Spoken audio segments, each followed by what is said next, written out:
right, the time is now 7:05. We will go ahead and get started, bros and guests. So good evening, everyone. First, I would like to make my acknowledgments to the second district representative, Brother Kelvin and Pofo. If you have anything to say, just let me know. But it's great having you tonight. Glad to be here. Thanks, my brother. Thank you, team. Next up, we got acknowledgments from Corridor 4 representative, Brother Leon Smith. Thank you very much, Brother Lyles. Greetings, brothers, Brother Leon Smith. It's always a delight to be with the brothers. I want to, first of all, thank you, Brother Lyles, and the brothers of Iota Gamma for bringing the brothers together for such a important task of as brothers being on our mind and checking in on one another.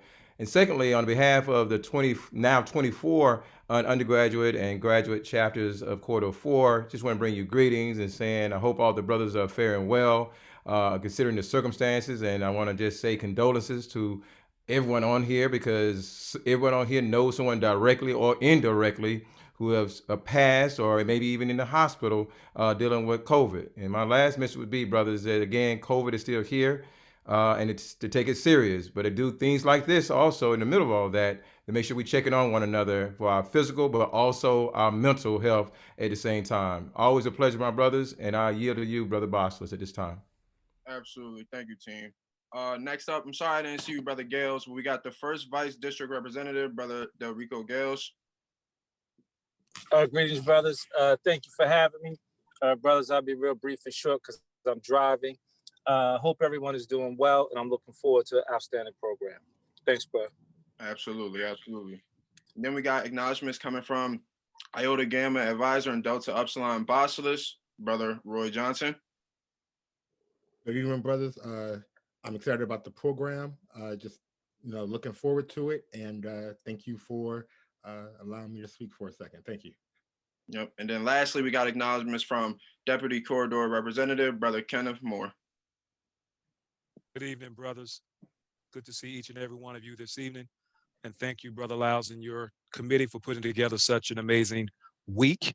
I'm looking forward to tonight's program, especially because, brother, you are always on my mind. Thank you. Absolutely. Thank you. All right, so let's go ahead and get started. Good evening, everyone. First, I would like to thank you all for coming. I'll cut you off real quick, but I want to, if I can, take a point of personal privilege and acknowledge Corridor 2 Representative Brother Reggie Stump Laster is on the call also, if you don't mind. Absolutely, brother. Would you like to make an acknowledgement? Yes, thank you, my brother.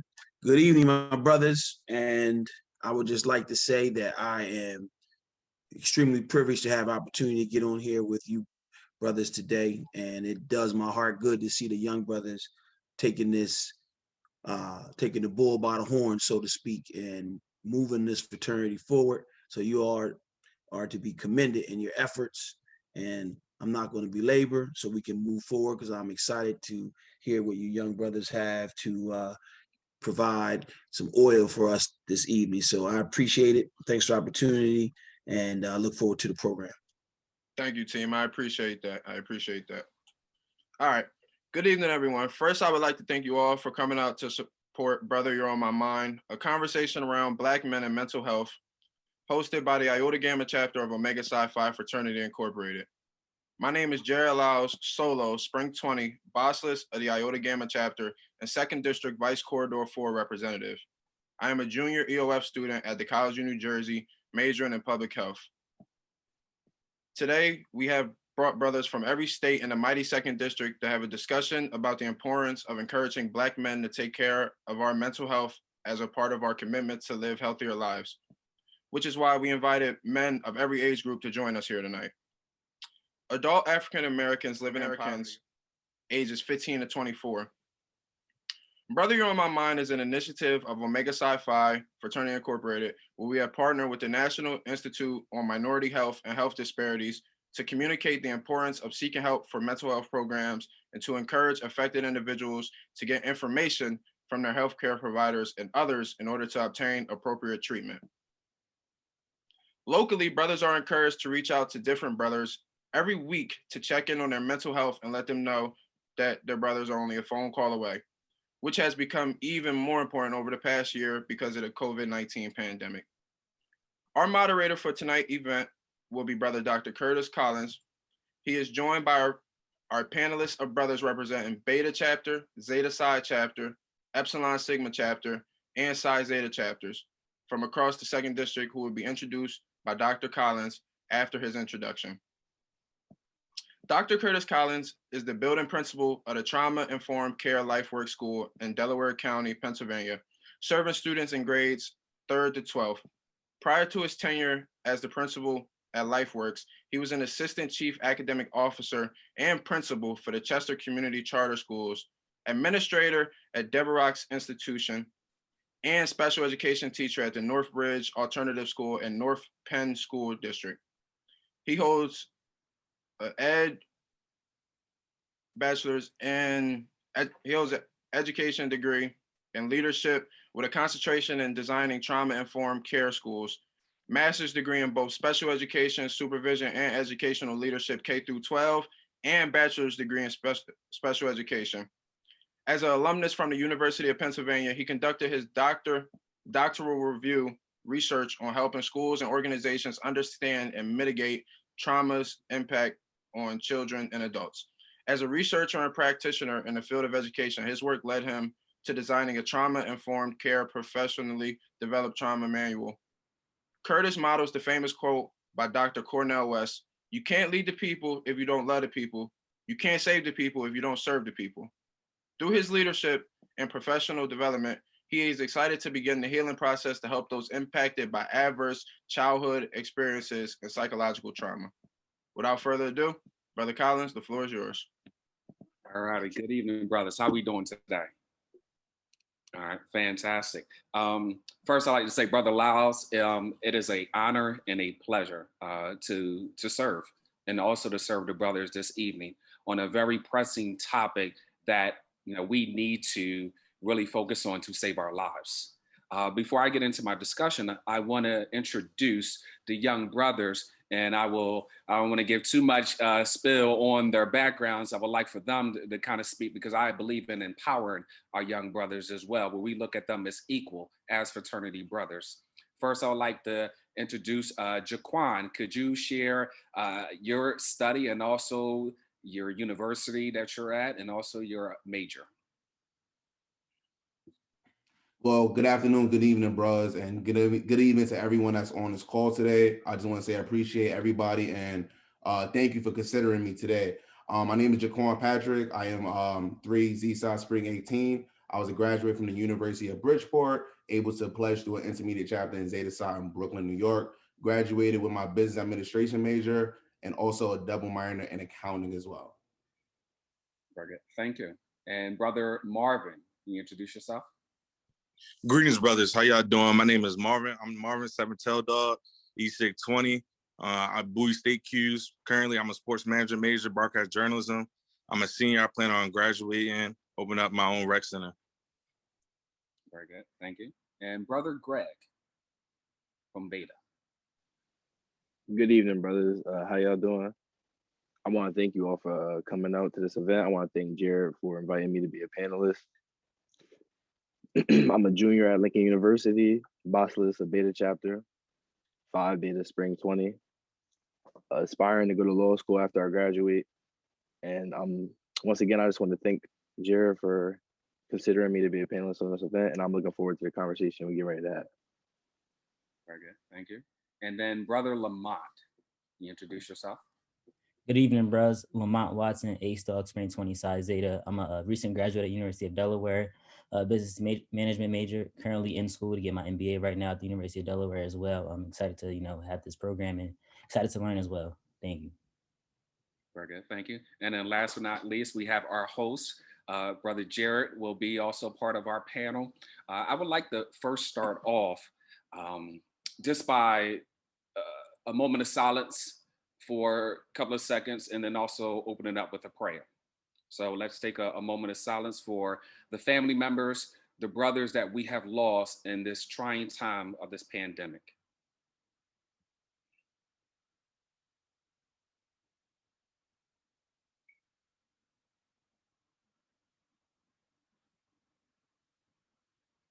And thank you. Let's keep our heads bowed. Let the words of my mouth and the meditation of my heart be accepted in thy sight, O Lord.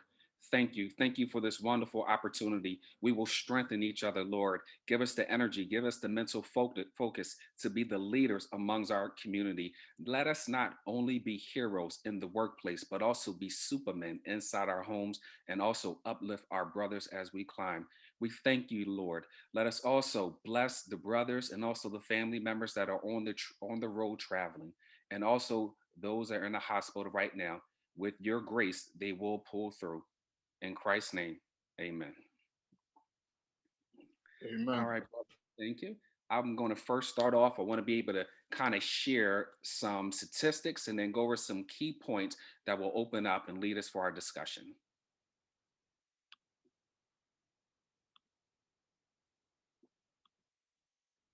Okay, beautiful. All right, so the main topic for this evening is what is really killing Black men in our society and also for decades. I am your moderator today. I am Dr. Curtis Collins. I joined the beautiful organization of Omega Psi Phi Fraternity Incorporated in spring 2000, Westchester University, Pi chapter. Throughout my endeavors, I wanted to really tackle the main issue of mental health. Throughout my tenure as a special education teacher and a principal in Chester, Pennsylvania, mental health was very taboo. And I wanted to dismantle the cycle of overrepresenting children of color for special education and also disrupt the perpetuating the system of out of school suspensions when I knew it was a more pressing issue. So when I look at addressing mental health, this is a very symbolic picture of me having the weight on my shoulders. I take it with a full charge, brothers. First, let's get into the definition of mental health. Mental health includes our emotion, psychological, social well-being, and it also affects how we think, we feel, we express ourselves, and it determines how we handle stress related to others and also the makeup of healthy choices. Mental health is important at the moment of our life from childhood and adolescence throughout the earlier years. When we look at this image, we think of, wow, Kanye West. But we also had this stigma in regards of, wow, Kanye, he's crazy. If I use vernacular phrases, he is bugging. What is going on with this young brother? But we have to understand there were some very events that took place, even from birth, even from childhood, that impacted this young brother in the current stage that he is at right now. With us, we need to not just look at him, but look at ways of how we can look in the mirror and say, are we helping ourselves and are we open and receptive to receiving the proper help of maintaining our mental wellness? When we take a look at, there are factors, the key factors that impact us when it comes to our mental health. We all know community violence is very big, that has an impact on us. When looking at the statistics and research from Philadelphia shootings, you recognize how the increase, it had drastically increased in 2020 during the pandemic on the gun violence and the shootings and the homicides. We are right now, brother, almost in like a war zone and have to maintain our safety. When you're looking at the particular age groups that's being impacted, 18 to 24. This is why this forum is so imperative, because we want to be able to shield our young brothers who are enrolled in universities and also trying to elevate their families. It is drastically, if you see right here in the data, not including, we don't really discuss sometimes the non-fatal incidents, but look at that enormous incident of people that have been inflicted by gun violence. And this data is coming from the city of Philadelphia. Of course, we understand how looking at images and also social injustice that is taking place and police brutality, how it is destroying us physically and also mentally. Let alone when we think about taking a job, we wondering if we have to maintain and preserve a certain level of energy in case we have to get into an altercation, like our brother right here, rest in peace, Ahmaud Arbery. And last but not least, the impact of COVID. COVID is attacking us, gentlemen, And also, there's a theory that came out in the 1980s. It's called John Henryism. John Henryism is the study based off of the legend of John Henry, who used his hammer and showed that he was going to outlast machinery on building the railroad system. But the thing is, he won. He was very victorious, but he passed away from exhaustion. Metaphorically, are we overworking our bodies and our immune systems, which makes us more susceptible to the virus? This is why it is attacking Black men at higher rates. So let's look at the statistics right here. Research from NAMI 2021, where 20% of African Americans are more impacted by serious psychological distress than whites. Let alone, let's remember, we only make up 13% of the national population. From ages 15 to 24, suicide, just like Brother Lau said, is the third leading cause of death for African American males. And then you have ages of 20 to 24, where African Americans among us, where we're impacted on high levels, where it affects us with all ages on maintaining mental wellness. So what are these warning signs? What are some of the things that we need to look for? According to NAMI 2021, some of the signs and the symptoms are if you're feeling very sad or withdrawn for more than 2 weeks, excessive use of alcohol or drugs, drastic changes in behavior and sleeping patterns, excessive just behaviors in regards of not wanting to be dealt with or wanting to be left alone. And then also sudden disruptions when it comes to sleep, physical discomfort, or having difficulties with breathing. Sometimes we don't understand and we go to the doctor and we think it's something that is physical, but in all actuality, it's stemming from anxiety. How many times do we have this discussion or have the discussion or talk about anxiety? So when we look at the factors of why African Americans are very receptive to mental health, or they are fearful, when African Americans were very fearful of trying to seek some of those mental health services. Number one, we get into the distrust in the medical field. A lot of times due to poverty and economic factors that we may not have the monetary funds or insurance to be able to seek that additional help. In addition, limited access to services or a lack of understanding and education. Now let's go a little bit deeper, brothers. Let's get into why. Why do we have within our community, within our Black community, this distrust towards therapy or medical services? This image right here speaks volumes. This image was the famous study, infamous and also drastic study that occurred in Alabama. It was known as the Tuskegee syphilis experiment. Do we also understand the duration of the study? The duration of the study was 40 years, beginning 1932 to 1972. 40 years of our community impacted and not receiving any type of medical assistance or help.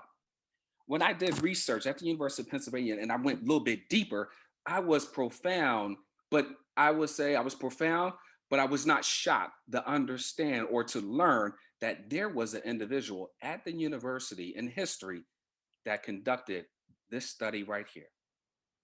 It's known as, right here, this is the Philadelphia Holmesburg experiment.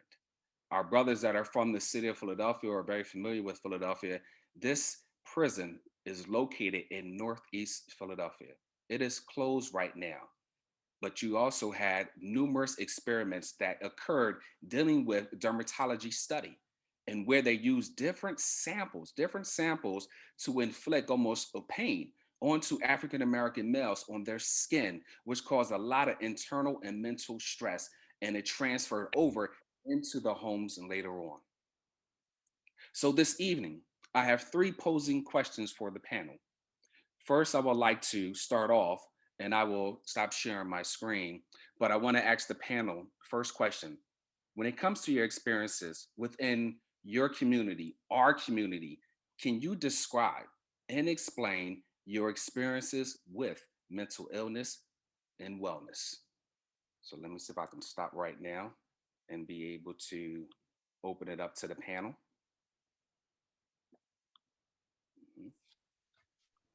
So once again, the question is, within our community, brothers, can we describe and explain our experiences with mental illness and mental wellness?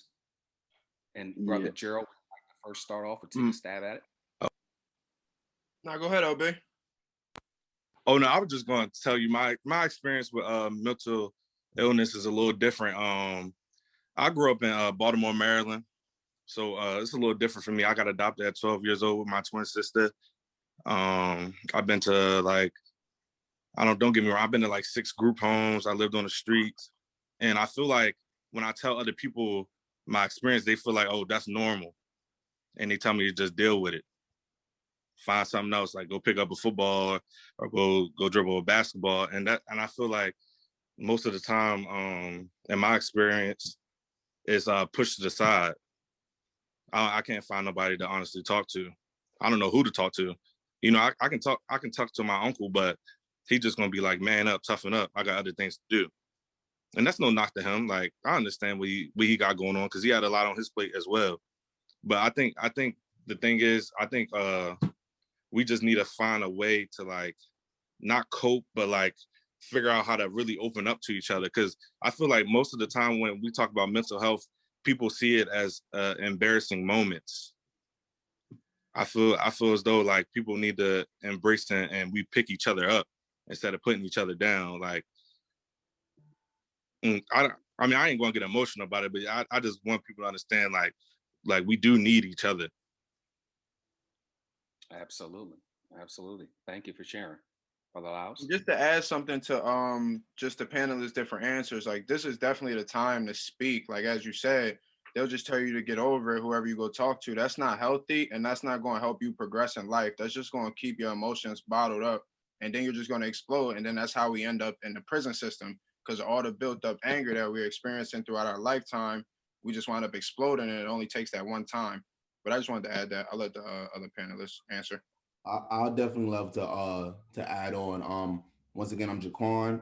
I am from Brooklyn, New York, so I did experience a lot of, trials and tribulations. Not me, but the normal average Black boy coming down the block. You spoke about coping, and I feel like when it comes to just mental health, Black men, we in a state of emergency, and we don't voice our opinion. We don't communicate. We cope in different ways. Rather than communicating and letting go of our ego, we tend to just not normalize speaking about it.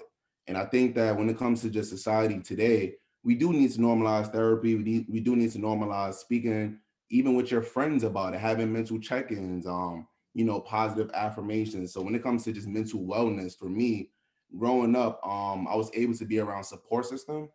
So I think that when it comes to just wellness, illness, just mental health as a whole, there's so many layers, but just having that example is definitely imperative sometimes. I feel as though, especially Lamont, like I said, Lamont, Ace, Spring 20, Psi Zeta. For me, I know I went through my own things in life. For me, growing up, I didn't have the worst childhood. I had a pretty good childhood. Really, it didn't hit me until I got into college. About my sophomore, junior year, I actually faced depression, things like that. Had times I was sad. Things that happened to me is, it really, just took out the energy from me. I was, eating bad. I started drinking more, things like that. And the thing for me was, I wasn't talking to nobody because, like you said, like it's embarrassing and things like that. I thought it was more embarrassing for me. So, I would not want to, talk about it because I felt like, people make fun of me, things like that. Then for me, once I started, I really started seeing like the spiral, the downward spiral I was going down, I had to take the time out, and just like actually get help for myself. For me, it was getting help wasn't too hard, because my father is actually in that field, the mental health field, things like that. So I was able to go out there and, once I actually started reaching out and things like that, things got better. So I feel like one of the biggest things is, not being scared to reach out. Once you are able to, just get the courage to reach out, things like that, it definitely will help you like that.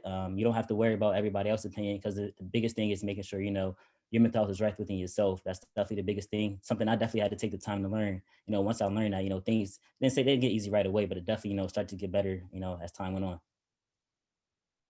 Thank you for admitting that, because most people most people in our generation, they find it embarrassing to not grow up okay, but they trying to be in that limelight. And that, I don't know if y'all listen to NBA YoungBoy or all the older brothers on the call, but nowadays, like, people, they feel like as though like I go to Bowie State, I go to HBCU, so most people feel like if you're not from like Baltimore or PG County, like you ain't go through nothing, and they like brush you off to the side, not knowing that like other people come up with different experiences.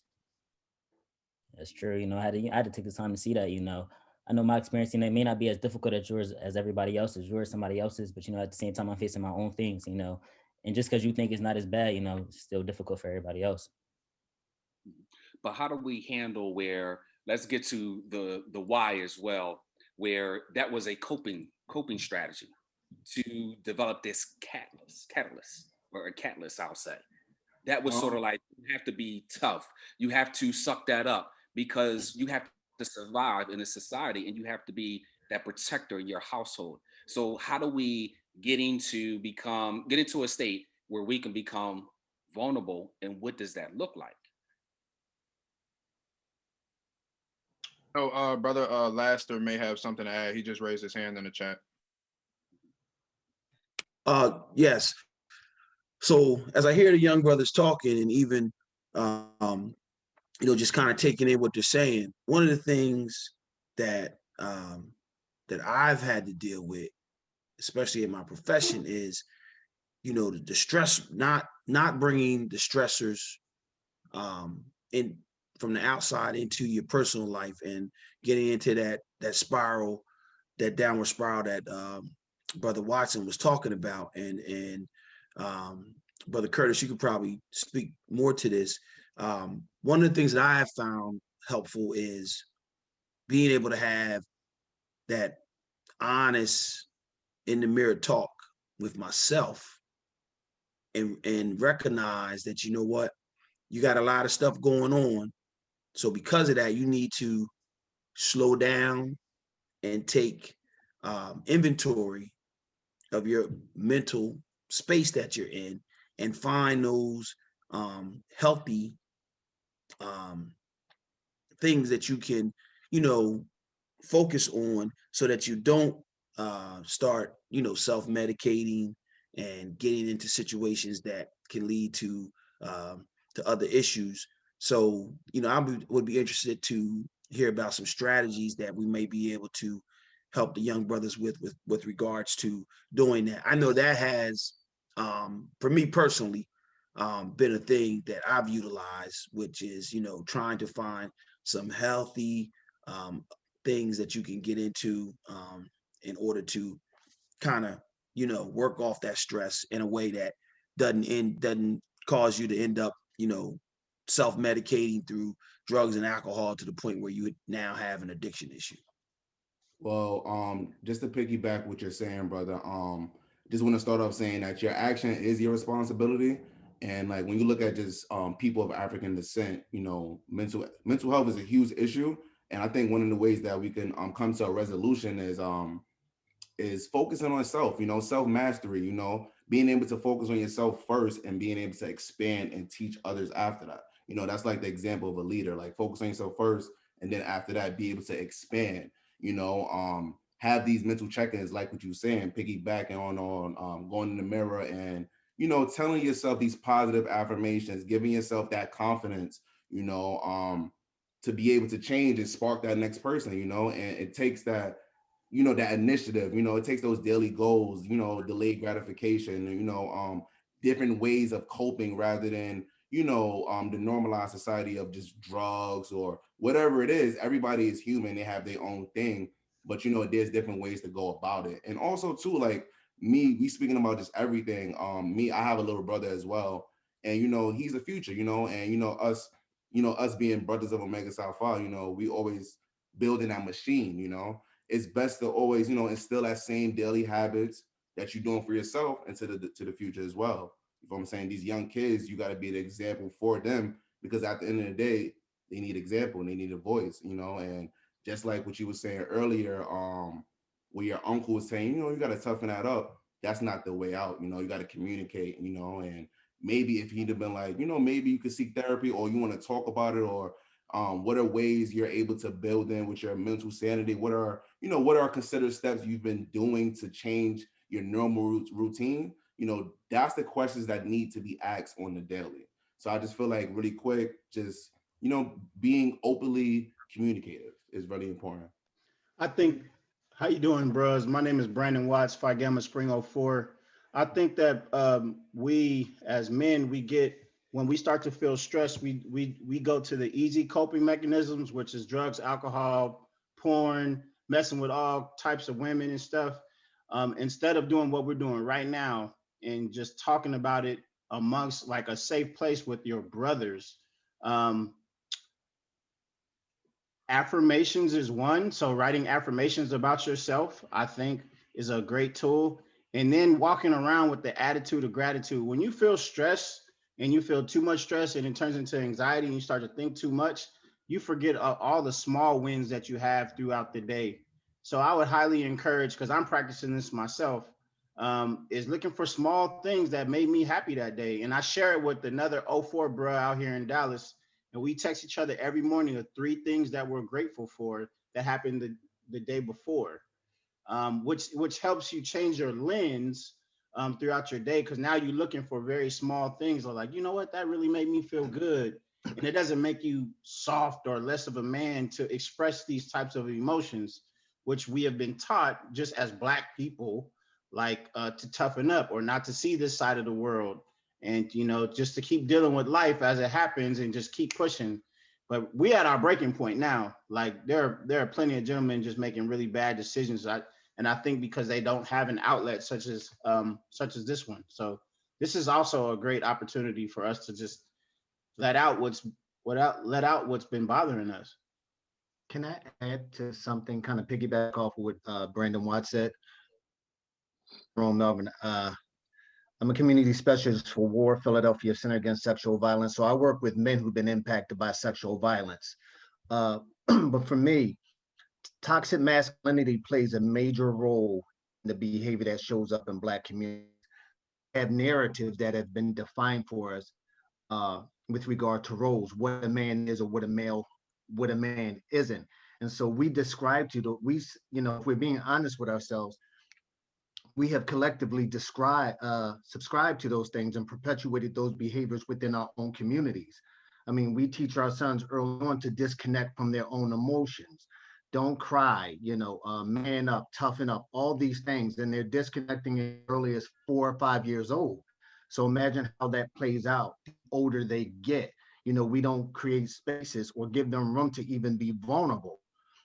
Get in touch with their feelings, and so that thing turns into something else. The anger gets, the rage just bubbles up, and it turns. And if you're anything like me, I deal with depression and post-trauma stress.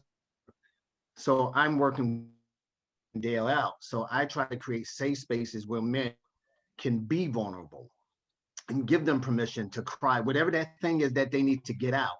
A space has to be created without criticism, because if we're not creating safe space, men aren't going to show up and be vulnerable in any kind of way. And I always tell people, males in particular, you cannot get to a space of being without vulnerability. It's never going to happen. Spaces will men feel like I can be valued, I can be validated. And something as simple as asking a male who might be in distress, is it okay if I give you a hug right now? We got brothers who've never had hugs. I never had a hug until I was in my 30s. So imagine what that looks like for a child or any man from either parent, male or female. That disconnect that comes with that can be very traumatic. So there's a lot of things and why we're showing up and acting out. Thank you, Tyrone. Brother Glass. Thank you for your service. Thank you. You're welcome. Yeah. We got Brother Glasgow Bart, Spring 02 Epsilon Chapter. I just want to say that this forum here is needed. Me personally, I'm going to graduate in May with an MBA 4.0 GPA. And for the last 5 years, I've been dealing with something called anxiety. Never really knew anything about it. I know exactly where it triggered from. And essentially it just became something where you don't really talk about, like most of the brothers here have gone through moments where, especially with the young brothers discussing their issues with mental health, it's embarrassing to talk about. It's embarrassing to reach out to somebody to say, listen, I need some help. It became something for me where the coping mechanisms it had to be a journey of what coping mechanisms would help me throughout those day-to-day journeys. I take it with the fraternity's cardinal principles. I take it with those 4 cards, living them daily, and what I can pull out from those cards to see what can assist me with different coping mechanisms. When I wake up in the day, if the anxiety comes on, it has to be that self-talk where I know what it is. It's not something that's going to kill me. It's not something that's going to put me in the hospital. It's something that I have to deal with on a day-to-day basis. This discussion of mental health is something for us as men of Omega Psi Phi. It's taboo to talk about because we stand on our first cardinal principle, and that's the first thing we look at. We're men. We know how to act as men, but when we need help, those vulnerabilities are hard to reach because we show at times too much manhood. And for me personally, I have 1 or 2 bros in my circle that I reach out to on a daily, weekly basis. It's a normal check-in. Dog, what you need? What's going on? I know a bro that he's dealing with some financial issues. I'm like, anytime you need something, don't hesitate to ask. I know what you're going through. I can help you out financially. That's the type of relationship that I have with bros, that if I know you need something, if I know you're in dire need of help, if you're screaming 8 or 18, I'm that type of bro, like, listen, just let me know what you need. Regardless of what I'm dealing with, I'll help you out. And I think for a lot of times as brothers, you know, we understand that if a brother's going through something and not knowing what he's going through, it's tough. It's tough. I personally have dealt with different scenarios in the last few years where I kind of went after a couple brothers. And when I went after them, I was like looking at myself from the outside in. I was seeing somebody that typically is mild, reserved, calm, cool, collected. But the anxiety made it where I had to rage.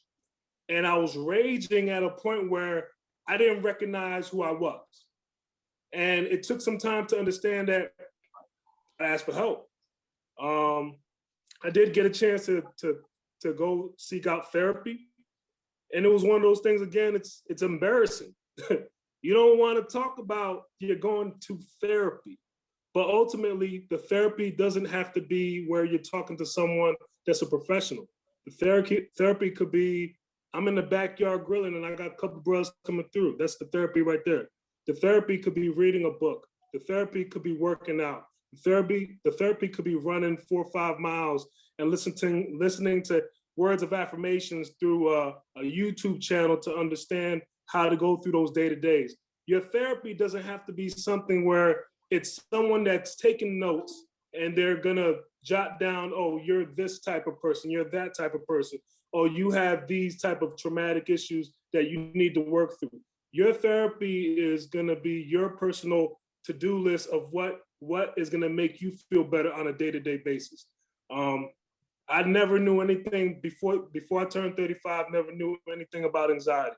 But once I got it, I did all my research on what it is, what are the trigger points, how to cope with it. And these are certain things that as brothers, we need to know. Because there is a brother out there that's not on this forum. He is somewhere isolated, alone, dealing with pain, not knowing where the pain is coming from, but the pain is gripping his mind. He's losing his mind and he's trying to figure out how can that pain go away. And that's what mental health really is in our community, where we have the pain, we don't know how to deal with it. You know, we don't, because it's a different type of pain. But ultimately, this forum is, I think, honestly, this forum needs to be something that gets done on a monthly basis, especially with COVID. I personally dealt with 8 different deaths from COVID, family members, bros, friends, and that takes a wear and tear on your soul. You know, just to kind of hear, oh, you hear someone passed away from COVID, but you can't go to their funeral because you may get COVID, you know? And I've seen plenty of funerals in the last year or so where now the funerals are in parking lots and on Zoom. So again, we're living in a different type of new normal. And if there's a brother that's on your mind, pick up the phone, call them, just listen. I'm just thinking about you. You were on my thoughts and you were on my heart, and I just wanted to make sure that you're good. You know, you don't have to call a brother and you know, constantly, but just a regular, like, just if you need something. And I do want to say something really quick. Can I say? Oh yeah, go ahead, do your thing, do your thing. All right, James Whitaker, number 1, Chi Upsilon, Fall 17. I'm actually a licensed professional counselor and a licensed clinical alcohol and drug counselor, and I have a private practice in the state of New Jersey. I spend all day at Sparrow Hospital in Woodbury, and I make clinical diagnosis, and I see patients on a one-on-one basis. I'm listening to a lot of the things that's being said about, you know, diagnosing, what is therapy, and the types of therapy, and different types of coping skills. You know, you're right. As me being a brother born and raised in the city of Camden, coming up, we're not, you know, African Americans have this thing where we don't trust therapists. It was something, therapy was never something that was, you know, taught to us, or, you know, you're right. The guy that was speaking, the brother was speaking, that, you know, we don't show signs of weakness. Sometimes people do have a lot of mental health and don't know exactly what it is. And then you have a lot of times people are being misdiagnosed, you know, early on, early ages, with the mothers and having their kids, getting ADHD, getting all types of medication, trying to get disability. You're right about having a forum where brothers can come together and actually talk, and share in a safe and secure environment where we can express who we are as individuals. And one of the most important things is not to be made to feel ashamed about what we're going through. And see, a lot of people that suffer from mental health have a lot of shame and guilt, because, you know, they're trapped inside of a world where, you know, they feel like no one is understanding them, or they just can't get through it. What I do on a day-to-day basis, I help with coping skills. Like when somebody's dealing with some low self-esteem, helping them with a positive self-image and positive affirmation, there are good coping skills. The other guy that was talking about, therapy could be exercise, and therapy could be, you know, just socializing with other bros. And that is true. That is a form of therapy. Bros uplifting one another. But a lot of times we don't have that. We talk about what we need, but a lot of times we don't have it. I've been in situations in the circles where bros talk about one another, and then as soon as that individual walk away from the conversation, that the bros make fun or have things they have to say about the person of which they're just opening their heart up. So it has to be a lot of genuineness. You know, we're really going to do something like this. You got to be some genuine individuals that where you feel safe and you can approach that person and say, like, hey, this is what's on my mind. How many times have you guys have felt like you could genuinely pick up the phone and call somebody and get some honest feedback? I mean, I show hands. How many people do that? How many people have that? It's far in between. And therapy is not always about individuals that sit behind you taking notes and saying, I think you this and I think you that. You have a lot of good therapists out there that are willing to work with you. And in our fraternity, you just have to seek them out. And I happen to be one of them. I mean, if you want my number, just reach out, and I'll talk to you one-on-one. It's not about me making $1 doing what I do, but I genuinely want to help, and I genuinely want to be able to bust it up and build bridge with individuals. So I'm gonna set up for now, and I'm gonna let somebody else go on the mic and start sharing. But I do like what y'all doing in this effort here to bring awareness on mental health.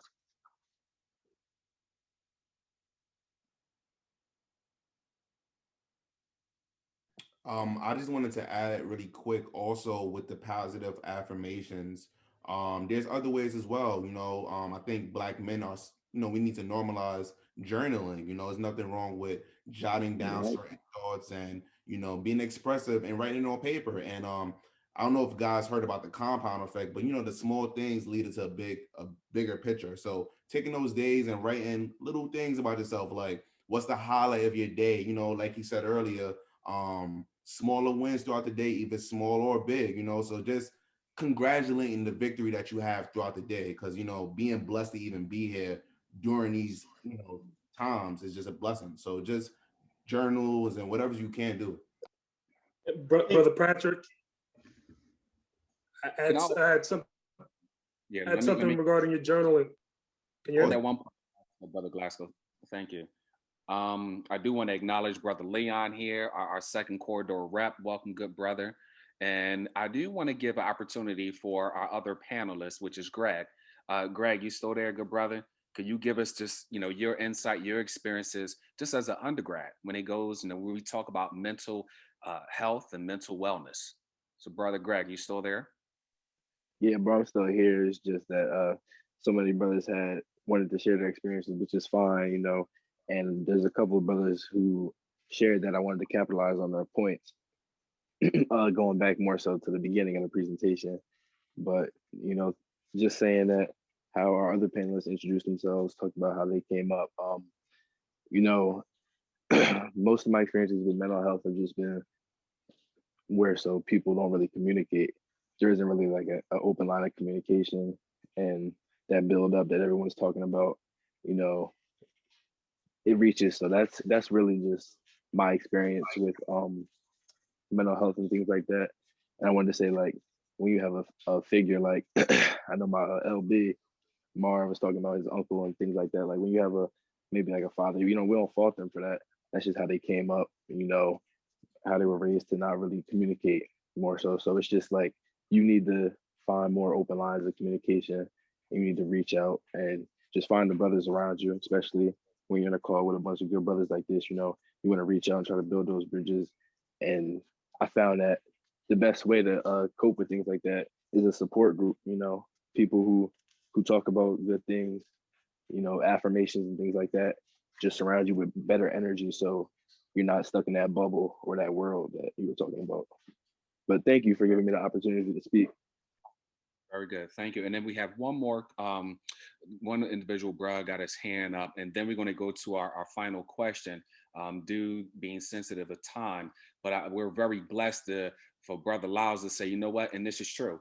This conversation is so enriching and so in depth. It does not, it can't satisfy just one session. Not at all. So we're very blessed and thank you for us to look forward to our next gathering.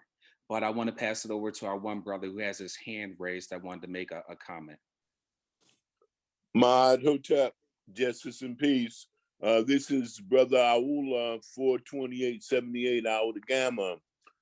Since 2014, thank you, bro. Since 2014, I have been a subject matter expert nationally in the end-stage renal disease community, the kidney disease community. I serve as a legacy subject matter expert for Renal Network 3. They cover everything kidney related in all of New Jersey, Puerto Rico, and the U.S. Virgin Islands, and in Tampa, Florida, from Tampa, based in Tampa, Florida, the End-Stage Renal Disease National Coordinating Committee. I'm a legacy subject matter expert there. Within Iota Gamma and Delta Epsilon, we have several transplants. We got a couple of brothers with kidney transplants. We have at least 2 or 3 with heart transplants, and there are other brothers that have significant underlying conditions.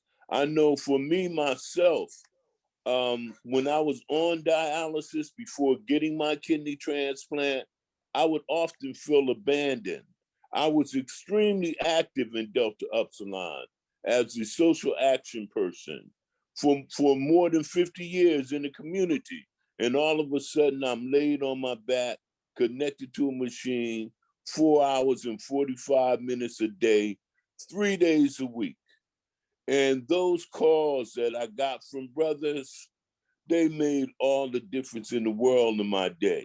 So if you know someone who's had a transplant or is suffering from some kind of underlying condition where they have to be especially safe, make sure you reach out to them. Matter of fact, even call them. You know, maybe you're going to be going past the Big Easy in Trenton. You might could stop by and pick them up some oxtail dinner and drop it off on their porch, like Uber and Dash. So yes, we must remember our shut-ins, as they would say in church. We must remember them, especially among the bros. Thank you very much, bro. Thank you, Very good. I appreciate that. Appreciate that. All right, for the sake of time, I do want to go over some strategies, brothers. And I want to stress the importance of, there are a lot of times we know what to do, but very seldom do we actually do it. I give an example. I know how to get abs. I know the diet and everything. I don't have tight abs right now. So I know what to do. A lot of times we just don't do it. So I want to be able to share just some strategies, some resources, and then kind of close it up and just give brothers that are on the panel to add in to some of those resources. But the homework assignment is, if you want to be a part of this, and you know how we love holding brothers accountable and charging them up, we're going to charge you up to see what you applied, you know, what worked and what didn't work. And the thing is, we're not always looking for success stories, because sometimes that can make us very skeptical of who you are. But we want to be able to be in a state of vulnerability and say, I tried this, it really didn't work for me. But bro, can you give me a little bit of insight? So let me share my screen right now, where I'm going to share with you some strategies. Okay. All right, beautiful. So how do we maintain mental wellness? And brothers, first I'd like to say, Brandon Watts, thank you. The attitude of gratitude, Brother Tyrone, when he talked about toxic masculinity, and numerous brothers, if I have forgotten you, you know, blaming on my heart, not my mind. But y'all dropped some beautiful jewels, and we're very blessed to have you on. Number one is human contact. Let's get back to that. Human contact. When you have that human contact, it actually triggers a hormone in your body, which is known as that love hormone, which goes right to that frontal cortex, which helps you to build in trust. So you want to be able to have that human relationship with individuals. Let's not forget family. It's been an attack on dismantling our families. Back in Africa, we had a tight unit of our families. When we brought over and kidnapped and brought over here as cattle slavery, they dismantle our family. Let's look at those small times, just like the one good brother said, slow down, slow down. Have those game nights. We know we love spades, we love cars. Can you imagine the laughing and the trash talking that goes on to take place? It's a beautiful engagement. Another one is mindfulness. Brothers, mindfulness, emptying out the brain. Clearing the brain. When those negative thoughts come in your brain, first of all, it's a muscle, and it takes practice and practice and practice to be intentional about it. Empty out the brain. Empty out that brain there. Another one right here, our spirituality. Our spirituality. However you connect with your spirituality, through YouTube, through Sunday service, through men's Bible study. It used to be taboo in my household when it came to the Bible. The Bible was, in my household, symbolic of weakness. Grandma, oh, I'm gonna pray for you and everything. And so my father told me that was not, you know, acts of masculinity.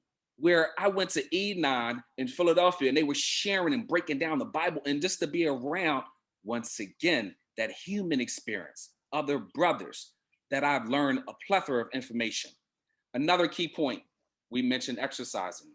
A lot of bros, we love the weights. We love throwing up the weights. But let me share with you, bros, lifting the world and just lifting weights, it's a lot of stress on the body. It's a lot of stress on the heart. How many brothers do we know that we have lost who worked out numerously with weightlifting, but their heart just exploded and they had a heart attack? So I say that to say is that running, doing that cardio, that is the key. Make that a habit. Make that a habit to the point where in the morning, that's what you do. You get your water. You get your water, flush your system out. That's the prime time. And you do the running that it builds up that thirst. And then I always tell a lot of brothers that know me, go get yourself a blender. Go make that green shake. Get those green vegetables in there. If you like a little sweetness, add a little honey to it. But put tons of greens in there. You got your ginger, you got your mangoes, you got your kale, you got your spinach, you got your green apples. You drink your water, you drink that green shake. That's going to help you with the nutrition to help you begin the morning on a great start. My last piece right here. Now, let's look at some outside resources. NAMI is a national alliance on mental illness. On their website, brothers, they have a plethora of resources, therapists, services that are listed on there, information. Please use that resource right there. Another one located in New York, where they have online services, therapy for Black men. And when you look at where you're targeting our culture, that's usually one of the challenges for us on seeking therapy, is the lack of culture competence. In regards of, we have that Caucasian female sitting in front of us where we feel like cannot relate to our community, our experiences, our vernacular, our lexicon, or anything. So therefore, there is a disconnect. But now there is an increase of individuals who look like us that provide those services. Next one here, this is in Black Men Hill in Philadelphia. They were on The Breakfast Club with Charlemagne. So get on YouTube, get some insight there. They provide some phenomenal services. A book, Jason Wilson, Cry Like a Man. This is the brother who he's the sensei, and he had that young fella that was on the ground doing push-ups, and he was talking to him, and when he couldn't do any more push-ups, he had his father underneath of him. This is Jason Wilson, a great book, Cry Like a Man. And also check out his videos on YouTube. This sister right here, Mary Frances Winters. How many times are we getting fatigue on what we see on television? The attack of just all the hypocrisies against our Black culture. And there is something that is called Black fatigue, where you feel like, you know what? I'm so mentally drained. I don't want to even hear about what's going on in the news. I don't want to even hear about police brutality. I don't want to turn on the television and see how many people got shot today in my city. That right there is all Black fatigue. And here, right, this next one is the mental health guidance. That right there breaks down different. It helps you to navigate an unequal system and learn the tools of emotional wellness. And finally, brothers, how many of us are familiar with Marco Polo? Marco Polo is an app where you can record videos and you can be able to select brothers within your circle or family members where you can have that face-to-face conversation. This is a tool, Marco Polo, tremendously have helped me out, brothers. Help me out throughout this pandemic. Even a time where I had a young fella at 4 o'clock in the morning checking car doors. I come outside and, excuse me, N-word, you in the wrong neighborhood, and I stop. I'm ready to smash him. I'm ready to smash him. And I stop because what if I run right into a gunshot? But I used Marco Polo, brothers that were involved in law enforcement. I was vulnerable. I shared my experience. And they said, Brother Kurt, you were right. Because let me tell you the experience. If you would have choked him out and he would have died, you would have been incarcerated. If you would have shot at this young man and he died, you would have got charged, not the young man. So they were able to help me. And really, I was going through an emotional state where I'm like, oh, what can I do? He said, technically, don't go outside, call the police, let the police trap them and get them. But it took the platform to provide me that insight. So brothers, I want to stop right there. And for the sake of time, if we can get the brothers on the panel, just to kind of share some strategies. I'm gonna give you about like 1 minute, share some strategies. And brothers, please know that we're going to continue this discussion next month because it is important. And we have a lot of brothers on this Zoom conference right now that have a plethora of knowledge. And remember, you know about that fist. When we are divided, we're weak. But when we're like this right here, this is the true meaning of the black fist. And this is how we're going to use this platform.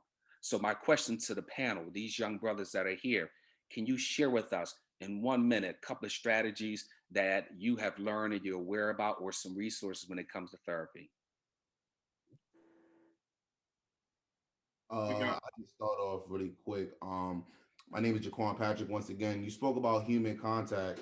You go far by yourself, but you go further with people. So I think it's really important. So, you know, still sharp as still, like you have ideation, you have thoughts that you need to communicate on, you know, be vulnerable with your friends. I think that's another thing that you need to speak on as well. Being vulnerable, you know, that's the way you connect with people. Just be transparent and, you know, let your ego and pride, you know, dismantle. Really quick, being routine oriented. I don't know if you guys heard about, you know, delayed gratification, but taking those small steps to, you know, to the bigger picture, whether it's journaling or, you know, affirmations, speaking amongst your friends, just do the small things and then it's going to lead to a bigger picture. And just lastly, consumption. You spoke about exercising and things that people consume, like, you know, you're a product of your environment, but it's really careful to just be careful of what you consume. So that's really about it, bros, and just be victorious. Thank you, brother Jaquan. Appreciate you. All right, brother Greg, drop some jewels for us. Yeah, I'd just like to follow that up with, you know, I know every brother here says communication, but I just wanted to emphasize on support groups. And, you know, the brothers that are on this call and the brothers that put this together are the ones that care. You know, they're the ones that we're all the brothers that are looking to always help another person out. So just look through the participants in this event. Everybody check on your brothers, you know, make sure that the people that are reaching out to you people are reaching out to them as well, you know, because it goes under the radar. You want to make sure that everybody is receiving the same attention. And it won't be easy, you know, people always insist that they don't need any help, but you want to make sure you're checking up on the people that you care about, and just other ways to try to ease the stress. You know, working out always helps, but I think I really like the point you made on just human contact and, you know, sharing your experience and your feelings with your friends and your family and your brothers. Excellent. Thank you, brother. The Tell Dog, brother Marvin. How y'all doing? My name is Marvin. Like he said, honestly, I believe like who you surround yourself with will play a big impact in your mental health as well. So if you you're on mute, good brother. You went muted, LB. You good? I'm good now? Yeah. Oh, I was rambling too, boy. I was giving that but like I was trying to say, like who you surround yourself with, I think plays a big part. All right, he's Did it again. Read it again. Dang. Just give us a snippet of it. Go ahead. Dang, y'all like me talking right now? I'm trying to get the jazz. Nah, but brothers, like I was saying, like who you surround yourself with is a real serious thing. And I had to cut a lot of people off. And I feel like now, like the men I hang around, they're like me, they're like-minded. And I feel like we got a lot of goals and a lot of ambitions and things that we want to get accomplished. I found myself before not wanting to do anything. Like, to be honest, to give you a little background, like it's taken me like 5 years to get a 4-year degree. And now like I'm on the track. Don't worry about that. You're not the only one. Okay. Go ahead, brother. I mean, I feel like as though I could have accomplished more if I surrounded myself with the right people, and I think I'm doing that now. And I think that's one of the coping things is just being able to rely on my people and my family. So that's a big impact who you surround yourself with. Absolutely. But I'll drop my information in the chat too. If anybody want to reach out to me, you know, I can make you laugh. We can talk. I'll pull up on you. Got a little car, drive on. We can eat. I like to eat now. My man. Thank you. Number Lamont. We're gonna turn it over to Kedrick. Kedrick's now here, so yeah, let's do that. Greetings, everybody. My name is Kedrick Whitehead, Deuce, Spring 20, Psi Zeta Chapter. One thing that works for me, a solution that I find every day is find your why. Find why you get out of bed every day and do what you do, whether it's doing something you love or whether it's doing something you don't love. Regardless, find why that reason is, whether it's for money, whether it's for somebody else, whatever the case may be, just find your why and attack that every day. And every day you wake up, have a purpose. Have a purpose. You feel me? Don't just wake up and do everything aimlessly. Have a goal, set goals.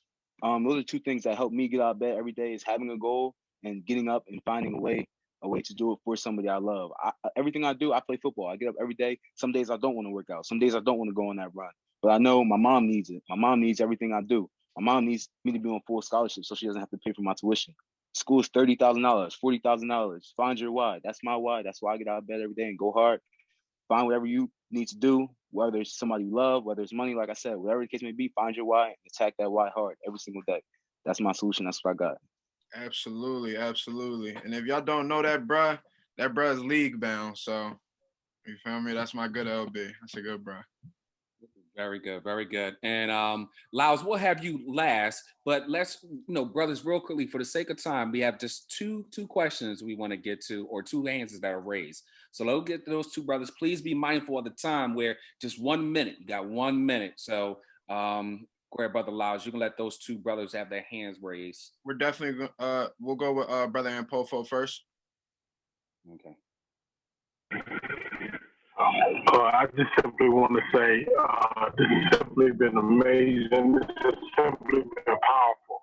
And what I want to do is I don't want to wait an entire month. And so I will work with my IT chair. At the last Friday of every month, we have a second district virtual happy hour. And so as it relates to brothers checking in, what I will do is I will create a breakout room just for Brother, You're on My Mind.